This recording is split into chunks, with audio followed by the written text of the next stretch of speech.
കേരളത്തിലെ ഡിജിറ്റൽ ലോകത്ത് വലിയ കോലാഹലം സൃഷ്ടിച്ചുകൊണ്ട് സോഷ്യൽ മീഡിയ വൈറൽ താരം മുഹമ്മദ് സിയാന്റെ കുട്ടി സഖാവ് ഇൻസ്റ്റഗ്രാം അക്കൗണ്ടിന് മെറ്റ പൂട്ടിട്ടു. കുട്ടി സഖാക്കളെ പരിചയപ്പെടുത്തിക്കൊണ്ട് പങ്കുവച്ച വീഡിയോ സോഷ്യൽ മീഡിയയിൽ ഞൊടിയിടയിൽ വൈറലായതിന് തൊട്ടു പിന്നാലെയാണ് മെറ്റയുടെ ഡിജിറ്റൽ പൂട്ട് വീണത്.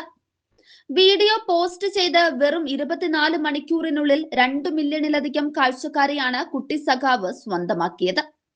ആവേശം മൂത്ത് പ്രതിപക്ഷ നേതാവ് പിണറായി വിജയനും മുൻ മന്ത്രി PM മുഹമ്മദ് റിയാസ് MLA ഉൾപ്പെടെയുള്ള വമ്പൻ നേതാക്കൾ വരെ വീഡിയോയ്ക്ക് താഴെ ലൈക്കും കമന്റുമായി ഓടിയെത്തി. എന്നാൽ നേതാക്കളുടെ ആശീർവാദം വീണ് നിമിഷങ്ങൾക്കകം അക്കൗണ്ട് തന്നെ അപ്രത്യക്ഷമായത് സൈബർ ഇടങ്ങളെ ഒന്നടങ്കം ഞെട്ടിച്ചിരിക്കുകയാണ്. അക്കൗണ്ട് തിരിച്ചുപിടിക്കാൻ ഇപ്പോൾ അപ്പീൽ നൽകി കാത്തിരിക്കുകയാണ് സംഘം. കേരളത്തിലെ രാഷ്ട്രീയ വാർത്തകളും ട്രോളുകളും പോസ്റ്റുകളും തുടർച്ചയായി മെറ്റ വെട്ടിനിരത്തുന്നത് വലിയ ചർച്ചയായതോടെയാണ് വിവാദം പുകഞ്ഞത്. റിപ്പോർട്ടർ TVയുടെ 30ഓളം വാർത്താ കാർഡുകളാണ് അടുത്തിടെ മെറ്റ സെൻസർ ചെയ്ത് നീക്കിയത്. പിന്നീട് ശക്തമായ അപ്പീലിലൂടെ അവർ അത് പുനഃസ്ഥാപിച്ചു. പ്രതിപക്ഷ നേതാവ് VD സതീശനെ വിമർശിക്കുന്ന പോസ്റ്റുകൾ അപ്രത്യക്ഷമാകുന്നതിന് പിന്നിൽ ഭരണകൂട ഇടപെടലാണെന്ന ആക്ഷേപം ഉയർന്നതോടെ മുഖ്യമന്ത്രി പത്രസമ്മേളനത്തിൽ പ്രതിരോധത്തിലായി.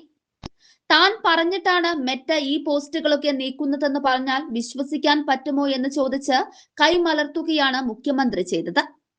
സ്വന്തം ഓഫീസിന്റെ CMO കേരള എന്ന ഇൻസ്റ്റഗ്രാം പേജ് കിട്ടാൻ അപേക്ഷ കൊടുത്ത് 2 മാസമായിട്ടും മെറ്റ അത് ഗൗനിച്ചിട്ടില്ലെന്ന് സ്വന്തം ദയനീയത വിവരിച്ച് ന്യായീകരിക്കാനും അദ്ദേഹം മടിച്ചില്ല. രാഷ്ട്രീയ പോസ്റ്റുകൾ നീക്കാൻ തങ്ങൾ ആവശ്യപ്പെട്ടിട്ടില്ലെന്ന് പോലീസും കൈകഴുകി. കുട്ടി സഖാവിന്റെയും സിയാന്റെയും അക്കൗണ്ടുകൾ ഒന്നടങ്കം പൂട്ടിപ്പോയതോടെ മെറ്റയുടെ ഈ അജ്ഞാത സെൻസർഷിപ്പിൽ സൈബർ പട ഭീതിയിലാണ്.